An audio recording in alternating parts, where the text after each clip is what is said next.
Let's go. Polly, come. Good girl.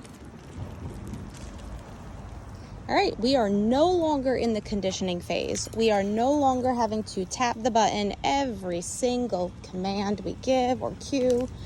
Now we're just giving her a chance to follow through with the verbal cues she has learned. And now we're only using it if we need it, because as we know, sometimes dogs struggle. Sometimes they get distracted. Sometimes things come around that you did not prepare for, that you did not train them for, but this remains consistent. So when they have a hard time following through with verbal, this is what we use. We are now at a point where we're in an environment that is not our home. So we're probably, I'm gonna go to maybe an 8. And if she has a hard time following through with verbal cues, that's when I'm gonna use it. If I think it's a pretty extreme situation, then I'm going to use a higher level. This is your time to experiment now. This doesn't mean your dog is going to be perfect. This means it's your time to practice helping your dog follow through when they're struggling, because they're going to struggle. They're going to have moments, and you're still going to reward, okay? So I'm not going to use the e-collar, and I'm just going to call her just to show you this is not about the e-collar. Everything she's learned has been through positive reinforcement, so she should be responding because she sees it as beneficial, not because she's trying to avoid that, okay? Polly, come. Again, on the floor, yes. Still reward her. And it doesn't mean that you can't tap it once in a while if you want to just keep it fresh. Just don't do it with everyone. Don't do it with every cue. But I personally just use it when I need to. Okay, again, no e-collar. Polly, come. Yes. Okay. So I'm not only going to call her when she's, doing nothing. I'm going to wait for moments that she's distracted too. And I'm not going to use the collar unless I need to. Now, every dog is different too. Some dogs are more independent. Some dogs, see how she's kind of staying close to me? Some dogs have a higher pack drive. Some dogs have a lower pack drive. Some dogs feel safer being close to you. Some dogs don't feel they need to be near you. You have to know your dog and their personality. This is why I use the long line at first, even though it could be a pain. Because if you don't know your dog's personality yet, I would not take that off until your dog is showing reliability. And once you feel like your dog is doing that, then remove it. And this is huge because I don't want you relying on the collar to do all the corrections. You still have to be able to follow through with corrections the normal ways and then just save the collar for those moments. Come here, girl, let me help you. I know, this is why long lines are annoying. And you're feeling nervous and scared now because you don't understand what's on your foot. Good girl. All right, let's take this off. I know she's reliable, so I'm going to remove the long line. We no longer need it.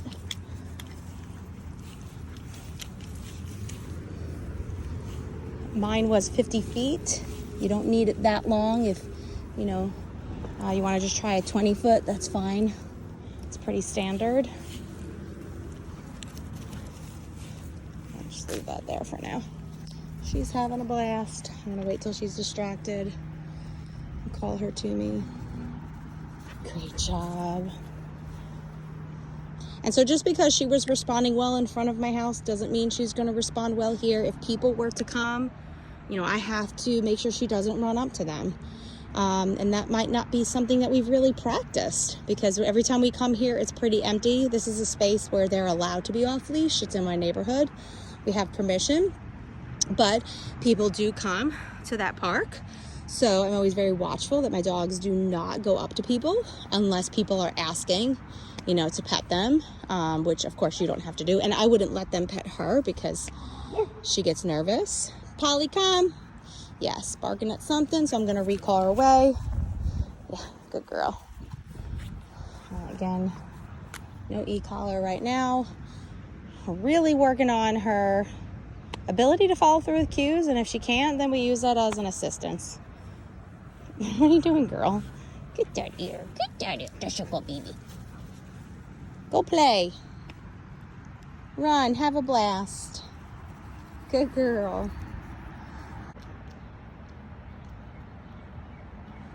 All right, she's nice and distracted now.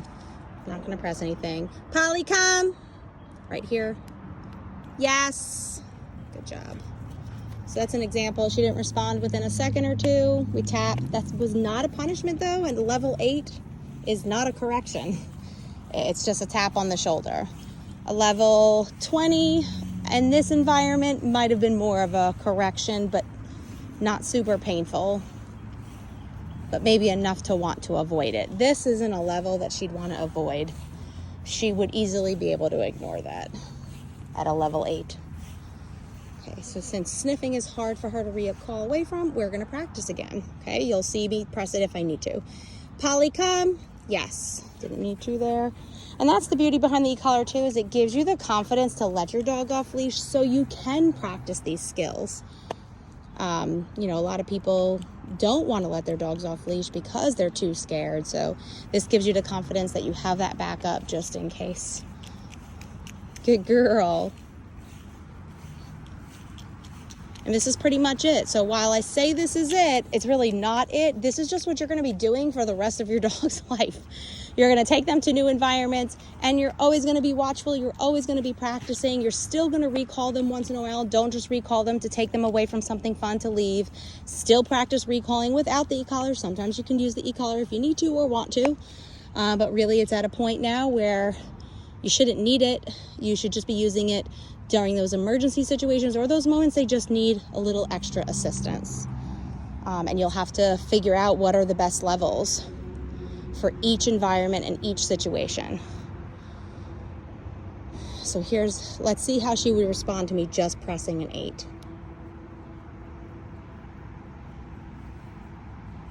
Yes, good girl. So she was able to feel an 8, but you can tell it wasn't like an immediate turnaround, which was fine. Not mad at that. But it wasn't enough to make her stop in her tracks, which shows you that's not a correction. If it was a correction, she would have stopped immediately and stopped doing what she was doing, and then she would have come. Let's go. Good girl. Good job.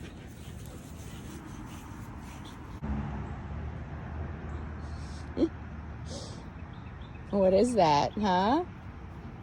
Yes, good girl. Also rewarding check-ins. Good. Great habit to have if the dog is off leash. Rewarding anytime they come to you. Unless you have a dog that is consistently sticking with you, then you don't really have to reward that much. My Rhodesian's kind of like that. I really don't reward check-ins for him because he's already doing that. He already has an intrinsic motivator for that. I don't need to provide the motivator.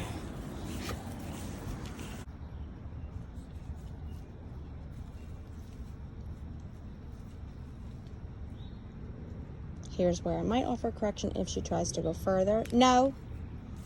I was on a 14. Good girl. Yes. And I'm still going to reward her for being a good listener.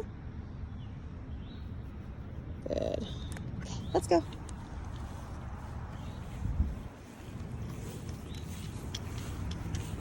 And since I knew that would be a challenge and I wanted to use that more as a correction, I had that on a 14, but now I'm going to go back down to her outside level an 8. Which is her working level. However, if she was highly distracted, this 8 would not work. I would need to match her energy. It's not that she's choosing to ignore it for that situation. It's that she truly can't feel it. The best way I can explain it is when you're more tense, you don't feel things as much, which is why a lot of dogs that are overstimulated during walks don't feel the pressure on their necks from pulling. So, if I told you I was going to punch you in the arm and I gave you that warning, the first thing you'd probably do is tense up your arm so that you don't feel it as much. So that's the best way I can describe why we have to change the levels to match their energy in that moment. And energy doesn't just mean if they're running. Sniffing something can be really tense for them. That's something that could make their muscles so tense, but yet they're stationary. So it's not just about how active they are, but it's how tense they are. Let's say that she's far away from me and I feel like she's not going to hear me. Polly, come. Tap once. Here she comes. Yes. Good job. That was a slide. Good slide into heel. I love it. And then off she gets to go again. You're doing a good job.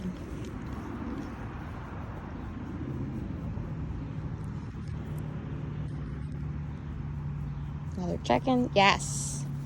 Great work. I dropped one, girl. Find it. So again, I can't stress enough that even though this is the last video, it doesn't mean you're done. It's just what you're going to continue doing for the rest of your dog's life now. Every new environment you go to, you want to still consistently practice their skills. Never assume your dog doesn't need it. Even if your dog's recall is amazing and you're going out somewhere to let them off leash, you should still be practicing recall once in a while, still, reward check-ins, still ask for good behaviors. Without the e-collar, you have it on them just in case. You never know what you're going to encounter. I have no idea if a coyote is going to come out of here, and I have no idea how she would respond to a coyote. My dogs, my personal dogs, I have no idea how they would respond to a coyote because we've never been near one. I just know we have them. So that's what we use the e-collar for. There are going to be things that you never prepared your dogs for. But for those things that you have spent time training, you shouldn't need the e-collar for.